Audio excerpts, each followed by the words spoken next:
Et oui, nous sommes en direct du Festival César pour justement là débattre un petit peu. Alors j'ai du public autour de moi.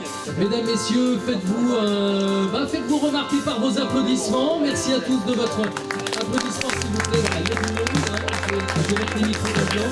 Donc si vous nous écoutez sur vos tablettes de portable, vos téléphones portables ou encore vos ordinateurs portables sur ldec-radio.plaiseradio.com.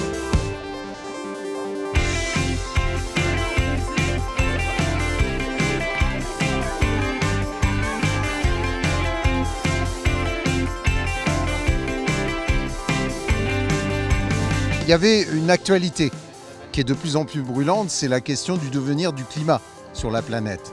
Toute personne sur Terre est impliquée dans cette histoire. Et de se dire, mais si on réfléchit un peu, peut-être que nous, on est une part de solution. Et qu'on a peut-être des choses à proposer. Et c'est pour ça que c'est entrée libre aussi. Tout est en accès libre. Et dans ce volet scolaire qu'on a fait, on a accueilli 1500 scolaires, j'espère qu'à l'intérieur des classes, il y aura un enfant qui peut-être trouvera l'énergie du futur, qui aura peut-être le moyen de concevoir quelque chose. Mais le maître mot de ce festival, c'est la créativité, c'est allier la culture, l'artistique, l'art, à l'écologie, réconcilier tout ça pour que ça forme une espèce de boule d'énergie qui fasse qu'on ait envie et qu'on soit motivés tous pour agir ensemble.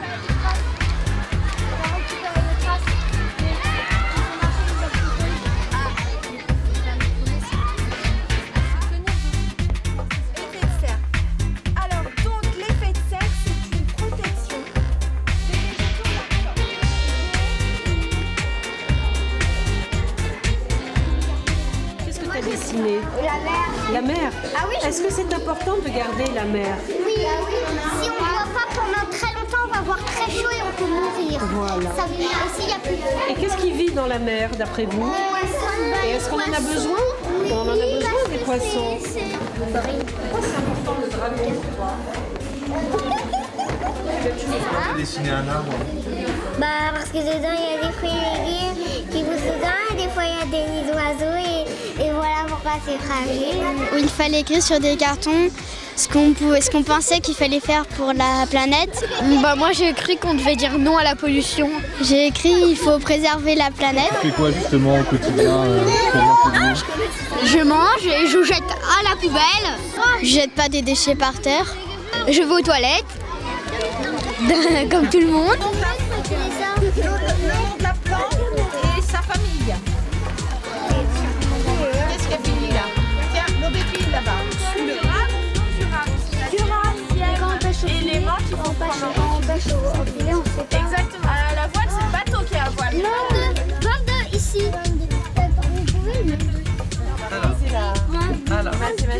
C'est une trottinette volante. On a mis un toit, un toit avec des roues pour atterrir et des réacteurs. On lui a mis des ailes. Et pour aller plus vite, on a mis des réacteurs. D'accord. C'est écologique ces réacteurs? Pas trop. Tu mets des barres et d'autres d'un passage piéton. Un enfant s'apprête à traiter.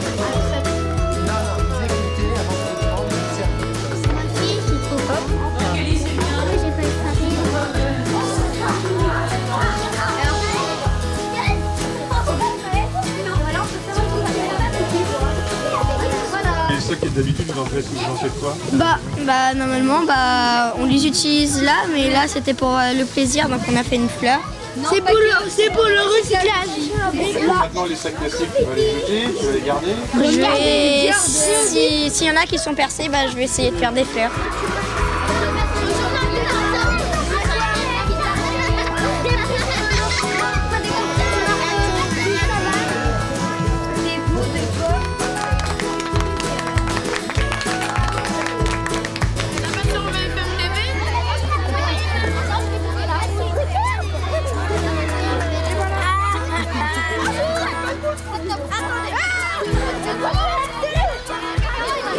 Est-ce que c'est bon?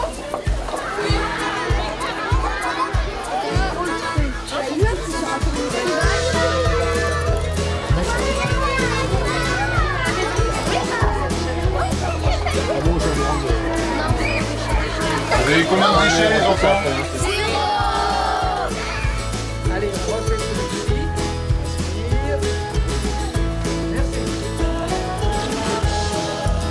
Et ensuite, donc la maison de Manon, elle renvoie son eau usée à la station d'épuration. Ce La première fois que je viens, je connais toutes les animations du parc régional du Vexin et c'est toujours un plaisir d'avoir ces informations et culturelles, et éducatives et ludiques parce que c'est aussi pour ça qu'on vient, c'est cet échange. C'est un vieux. C'est un jouet du Mali et ça c'est un jouet du Mali qu'on peut faire avec un bouchon et un fil en laine. Recyclé. Qui pense revenir samedi ou dimanche? Il faut en parler à vos parents, il y a plein de spectacles et dimanche il y a Gustave Parking. Vous avez un petit souci d'ordinateur de temps, c'est la technique, vous allez comprendre pourquoi. Je ne peux pas vous dire pourquoi, ça va être la surprise. Ça va être la surprise pour ce spectacle.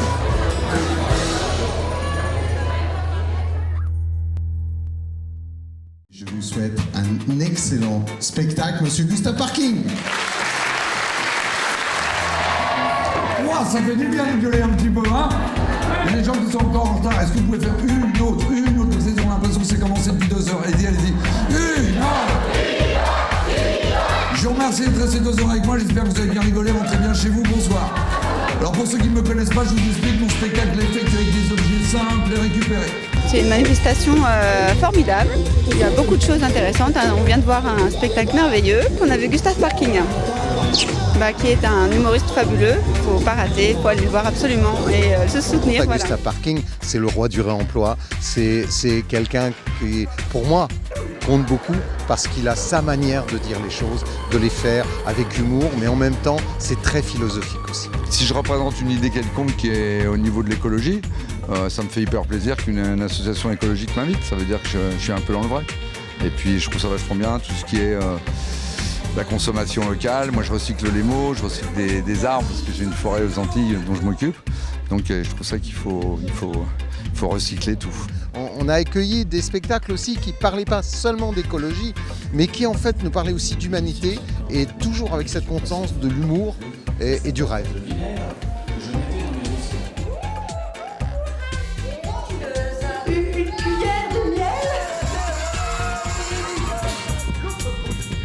Je vais faire rire les gens, comme Jacqueline Maillan. Il y a des spectacles qui sont extrêmement drôles, comme celui de ce matin, les Ripetou, Pays de l'Or Bleu, ça a beaucoup plu aux enfants. Les petits Raptitous et l'or bleu, au Pays de l'Or Bleu, voilà. Moi j'ai pensé que c'était bien parce qu'il y avait des blagues, il y avait des chansons, et il y avait des bêtises, surtout la fille.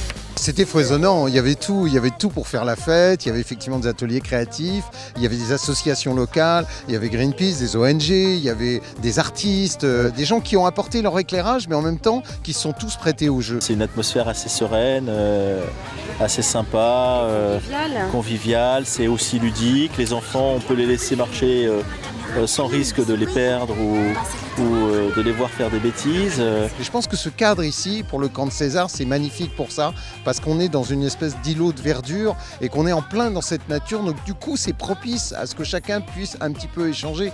On a eu l'occasion de se faire masser, c'était le shiatsu. Le shiatsu, oui. Shiatsu, donc ça nous a relaxé une bonne demi-heure. TNT, ouais, ils étaient vraiment sympas, ils sont très drôles et ils sont vraiment très très bons.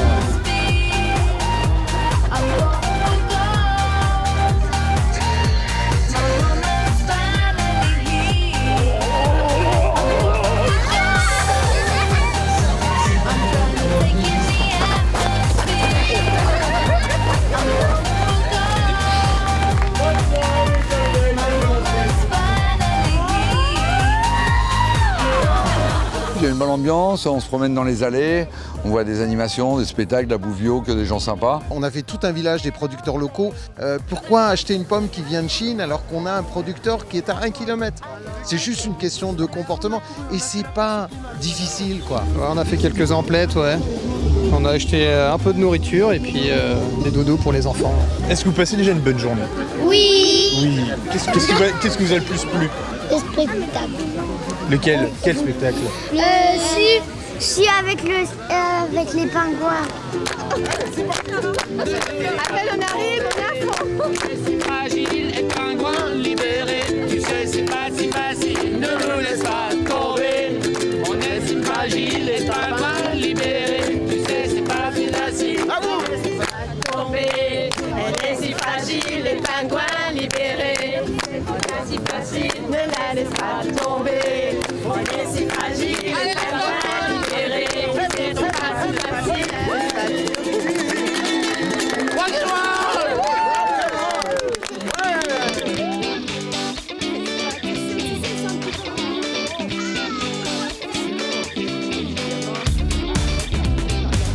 On va parler plutôt de course coopérative. On n'est pas vraiment dans une logique de course performance, et tant mieux, parce que la performance tue les rapports sociaux, alors que là on est vraiment dans une course partage, dans une course bonheur, dans une course découverte, parce que l'enjeu ça a été aussi de leur faire découvrir que courir c'est pas qu'aller de l'avant, mais être capable également de reculer. Et savoir reculer pour bien avancer, je crois que c'est l'enjeu aujourd'hui de notre société moderne.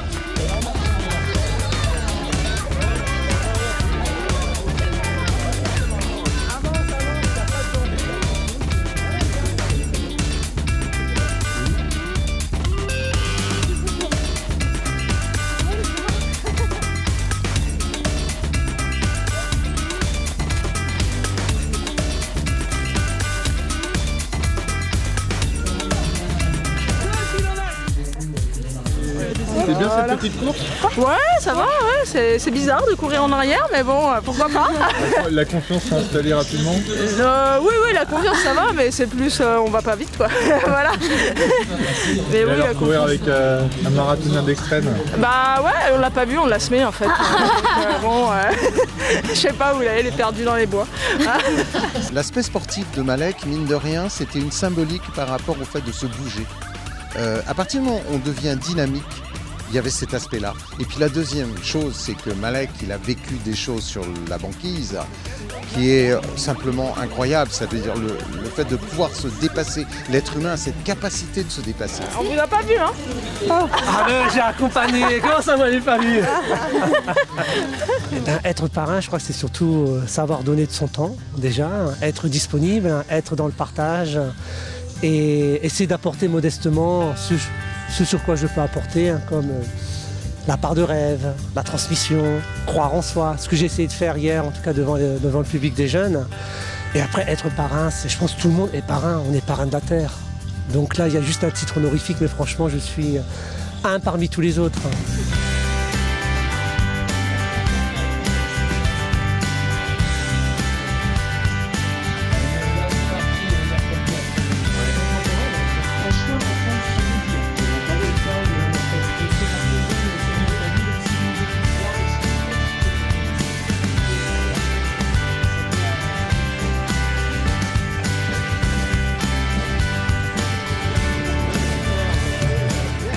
De par mon métier qui est la diététique, on fait attention à ce qu'on mange, on cultive dans son jardin, on plante des fleurs pour les abeilles.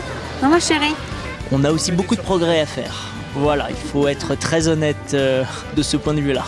Voilà. Mais c'est toujours intéressant d'avoir une petite piqûre de rappel sur des journées comme celle-ci pour nous rappeler le bien fondé de préserver l'environnement. On essaie de sensibiliser les enfants.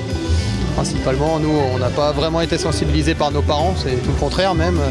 C'était plutôt surproduction, surconsommation. On essaye de transmettre d'autres valeurs à nos enfants et c'est pour ça qu'on les emmène aussi ici pour qu'ils voient autre chose.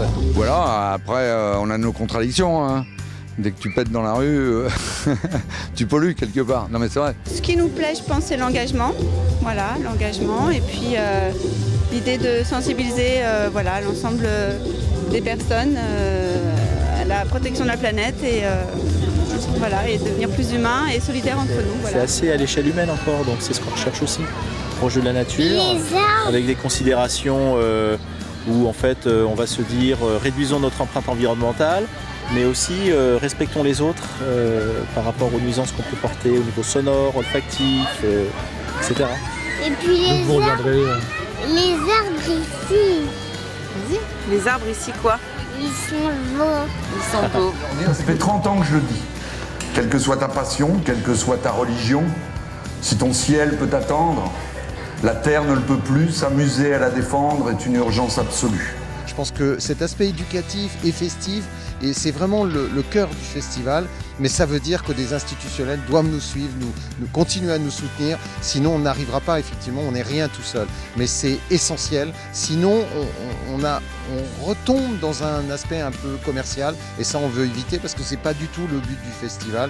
Donc avis aux amateurs, aidez-nous, continuons à avancer, et je pense qu'il y a de très belles choses à faire dans le Vexin.